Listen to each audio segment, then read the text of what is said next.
ಬೇಕಾಗಿ ಕೇಳಿಕೊಳ್ತೇವೆ. ಅಣ್ಣ ನಮ್ದು ಏನಿಲ್ಲ, ನಮ್ಮದು ಕೊಳಗವ ಜಟಿಗೆ ಅದು ನೀವು ಕೈ ಬಿಡಬೇಡಿ, ಅದು ನಿಮ್ಗೆ ಕೈ ಬಿಡಲ್ಲ. ಕೊಳಗವ ಜಟಿಗೆ ನನ್ನ ಎಷ್ಟು ಸಾಕಿದ್ರಿ ನೀವು, ನಾನು ಎಷ್ಟು ವರ್ಷ ಬಂದಿದೆ, ನನ್ನ ನೀವು ಕೈ ಬಿಟ್ಟಿಲ್ಲ, ಇವತ್ತಿನವ್ರಿಗೆ ಬಿಟ್ಟಿಲ್ಲ ಆಯಿತಾ. ಅದು ನನಗೊಂದು ಖುಷಿ ಆಯ್ತು ಅಣ್ಣ. ಯಾವಾಗಲೂ ನನ್ನ ತಂದೆ ತಾಯಿ ನೀವೇ, ಯಾರೂ ಇಲ್ಲ. ನಾನು ಹೇಳೋದು ಕೇಳೋಣ, ನೀವೆಷ್ಟು ನಂಗೆ ಸಹಾಯ ಮಾಡಿದ್ರೆ ಗೊತ್ತಾ. ನಾನು ಆಪರೇಷನ್ಗೆ ನೀವು ಹೇಳಿದ್ರಿ ದುಡ್ಡು ಕೊಡ್ತೀನಿ ಅಂತ, ಮನೆಗೆ 4 ಸಲ ಬಂದಿರಿ ನೀವು. ಅಕ್ಕ ಬಂದರು, ಮೊನ್ನೆ ಹೇಳಿದ್ರು ಪಾಪ ಅಕ್ಕ ನನಗೆ ಇದಾಯ್ತು, ನೀವು ಕೆಲಸ ಮಾಡೋಕ್ಕೆ ಆಗಲ್ಲ ಅಂತ ಮಾಡಿದ್ರಿ. ಅಕ್ಕ ನೀವು ಎಷ್ಟು ಅಮ್ಮ ನೀವು ನೋಡಿ, ನಿಮಗೆ ಕೊಳಗವ ಜಟಿಗ ನಿಮ್ಮ ಕೈ ಯಾವುದು ಕೈ ಬಿಡಲ್ಲ ಅಷ್ಟೇ. ಬುರ್ದಮ್ಮ ಅಷ್ಟೇ ನಮ್ಮದು. ನನ್ನ ಮತ್ತೊಂದು ನನ್ನ ಅಣ್ಣ ತಮ್ಮಂದರೆ, ನನ್ನ ಅಕ್ಕ ತಂಗಂದರೆ ಎಲ್ಲರಿಗೂ ನಾನು ಕೈ ಮುಗಿತೀನಿ, ಎಲ್ಲರಿಗೂ ಆಯಿತಾ. ಅಣ್ಣ ಹಾಂ, ನಾವು ತಪ್ಪು ಮಾಡಿದ್ರು ಅವರು ಇದು ಮಾಡ್ತಾರೆ. ಹಾಂ ನಿಜವಾಗ್ಲು ಇವತ್ತೆಲ್ಲ ನೋಡಿ, ಯಾವಾಗ ಹೋದ್ರು ದುಡ್ಡು ಕೇಳಿದ್ರೆ ಕೊಡ್ತಾರೆ. ನಂಗೆ ಅಷ್ಟೇ, ನಂಗೆ ಕೇಳಕ್ಕೆ ನಂಗೆ ನೋಡಿ ಇವ್ರಿಗೆ ಕೊಳಗವ ಜಟಿಗ ಕೈ ಬಿಡಲ್ಲ ಅಷ್ಟೇ. ಬುರ್ದಮ್ಮ ಮೈನು ಅಷ್ಟೇ ಅಣ್ಣ, ನಮ್ದು ಏನಿಲ್ಲ. ನೀವು ನಂಬಿದಕ್ಕೆ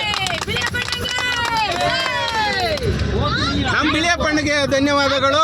ಅವನು ಹೇಳ್ತಿದ್ದಾನೆ ಕೊಳಗಮ್ಮ ಜಟಿಗ ಚೌಡಿ ಅಂತೇಳಿ. ನಾನು ಅದ್ರ ಬಗ್ಗೆ ಒಂದು 2 ಹೇಳ್ತೀನಿ. ಕೊಳಗವ್ವನ ದೇವರಮ್ಮನ ಜಾತ್ರೆ ನಿಂತೋಗಿ ಸುಮಾರು ವರ್ಷ ಆಗಿತ್ತು. ಅದನ್ನು ನಡೆಸಲೇಬೇಕು ಅಂತ ಒಂದು ಏನೋ ದೇವರ ಅನುಗ್ರಹ ಆಯಿತು ಏನೋ ಗೊತ್ತಿಲ್ಲ. ಪಣ ತೊಟ್ಟು ಈ ಭಂಡಾರಿ ವಾಸು ಅವರು ಇವ್ರನ್ನ ಕಟ್ಕೊಂಡು ನಾನು ಪಟೇಲ್ ಬಸವರಾಜಣ್ಣವ್ರ ಮನೆಗೆ ಹೋಗಿ ಅವರು ಆಗೋದಿಲ್ಲ ಅಂತ ಅಕ್ಕ ಗಲಾಟೆ ಆಗುತ್ತೆ. ನಾನು ಹೇಳಿದೆ ಹಬ್ಬದ ನಿಮ್ಮ ಅಣ್ಣ ತಮ್ಮ ವಿಚಾರ ನಂಗೆ ಗೊತ್ತಿಲ್ಲ, ಹಬ್ಬದಲ್ಲಿ ಏನಾದ್ರು ಗಲಾಟೆ ಆದರೆ ಜೀವಕ್ಕೆ ಜೀವ ನಾವು ಕೊಡ್ತೀವಿ ಅಂತೇಳಿ ಇವತ್ತಿನವರೆಗೂ ಆ ಕೊರೋನಾ ಟೈಮಲ್ಲಿ ಎಷ್ಟೇ ಅಡೆತಡೆಗಳು ಮಾಡಿದ್ರು ನಿಲ್ಸ್ಕೊ ಬಂದಿಲ್ಲ ಅಂದ್ರೆ. ಆದರೆ ಈ ಸರಿ ಒಂದು ನಿಂತಿದೆ. ನೀನು ಹೇಳ್ದಂಗೆ ಅದು ನನಗೆ ಮನಸ್ಸಿಗೆ ಇದೆ. ನನ್ನ ಕೈಕಾಲು ನನಗೆ ಕೊಳಗಮ್ಮ ಜಾತ್ರೆ ಕೋಲ ನಿಲ್ಲಿಸಬಾರ್ದು ನನ್ನ ಮನಸ್ಸಲ್ಲಿದೆ. ದೇವರ ಅನುಗ್ರಹಿಸಿದ ಮುಂದಿನ ದಿನಗಳೇ ನಿಲ್ಲಿಸೋದು ಮಾಡ್ಕೊಂಡು ಹೋಗೋಣ. ನನಗೊಂದು ಅದೊಂದು ಇದು ಏನು ಗೊತ್ತಾ, ಹಾಗೂ ಇವಾಗ ದೇವರು ಅಣ್ಣ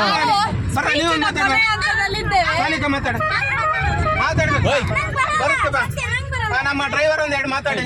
ಇವತ್ತಿನ ಪ್ರಯಾಣದ ಬಗ್ಗೆ ಡ್ರೈವರ್ 2 ಮಾತಾಡ್ತಾರೆ. ವಿಡಿಯೋ ಮಾಡ್ತಾರೆ, ಅಲ್ಲೇ ಕೂತ್ಕೊಂಡೆ ಮಾತಾಡ್ತಾರೆ. ಹಾಂ 2 ಮಾತಾಡಿ. ಪ್ರಮೋದರೇ ಎಲ್ಲರಿಗೂ ನಮಸ್ಕಾರ.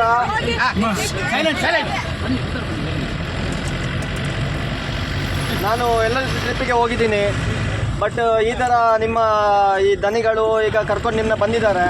ಎಲ್ಲರೂ ಟ್ರಿಪ್ಪಿಗೆ ಹೋಗಿ ಎಲ್ಲ ವ್ಯವಸ್ಥೆ ಮಾಡಿಕೊಟ್ಟಿದ್ದಾರೆ. ಬಟ್ ಈ ರೀತಿ ನಾನು ಫಸ್ಟ್ ಟೈಮ್ ನೋಡಿದ್ದು. ನಾನು ನಿಮ್ಮನ್ನ ಕರ್ಕೊಂಡು ಬಂದು ಈ ರೀತಿ ಅವರು ನಿಮ್ಮ ಒಟ್ಟಿಗೆ ಬೆರೆತು ನಿಮಗೆ ಎಲ್ಲ ಥರದ ವ್ಯವಸ್ಥೆಯನ್ನು ಮಾಡಿಕೊಟ್ಟು ಈ ರೀತಿ ಅನುಕೂಲ ನನಗೆ ಫಸ್ಟ್ ಮಾಡಿಕೊಟ್ಟಂಥ ಸುಧಾಕರ್ ಗೌಡ್ರಿಗೆ ನಾನು ವಂದನೆಯನ್ನು ಅರ್ಪಿಸ್ತೇನೆ. ಮತ್ತು ನನ್ನೊಟ್ಟಿಗೆ ನನ್ನ ನಂಬಿ ಇಷ್ಟೊತ್ತಕ ಡ್ರೈವಿಂಗಲ್ಲಿ ಯಾವುದೇ ರೀತಿ ಒಂದು ತೊಂದರೆ ಬಾರದಾಗೆ, ಯಾವುದೇ ರೀತಿ ಒಂದು ಹಾಗೆ ಅಂತ ಮಾತಾಡಿದೆ ಗಾಡಿಯಲ್ಲಿ ಸುಮ್ಮನೆ ಕೂತಂತ ಎಲ್ಲರಿಗೂ ಅಷ್ಟೇ ನಾನು ಒಂದು ಅಭಿನಂದನೆ ಸಲ್ಲಿಸ್ತೇನೆ. ನಮ್ಮ ಪ್ರಮೋದ್ ಡ್ರೈವರು ಚೆನ್ನಾಗಿ ಮಾತಾಡಿದರು. ಯಾರು ಏನೂ ಮಾತಾಡಲಿಲ್ಲ, ಕಿರಿಕ್ ಮಾಡಲಿಲ್ಲ. ಹಂಗೆ ಮಾಡಿದ್ವಿ ಹಿಂಗೆ ಮಾಡಿದ್ವಿ, ಗುಂಡಿಗೆ ಹಾಕಿದ್ವಿ, ಹಂಗಾಯ್ತು ಹಿಂಗಾಯ್ತು ಅಂತ ಏನು ಮಾತಾಡಲಿ ಅಂತ ಹೇಳಿದ್ರೆ ಧನ್ಯವಾದಗಳು. ಅದೇ ರೀತಿ ದನಿ ಜನ ಅಂದ ದನಿ ಅನ್ನೋ ಮಾತೇ ಇಲ್ಲ ಇಲ್ಲಿ, ಯಾರೂ ದನಿ ಇಲ್ಲ ಆಯಿತಾ, ಎಲ್ಲ ಒಂದೇ. ನನ್ನ ಸಿಸ್ಟಮ್ ಹಂಗೆ ಎಲ್ಲ ಒಂದೇ. ಪ್ರಮೋದ್ಗೆ ತುಂಬ ಧನ್ಯವಾದಗಳು. ಹಾಂ.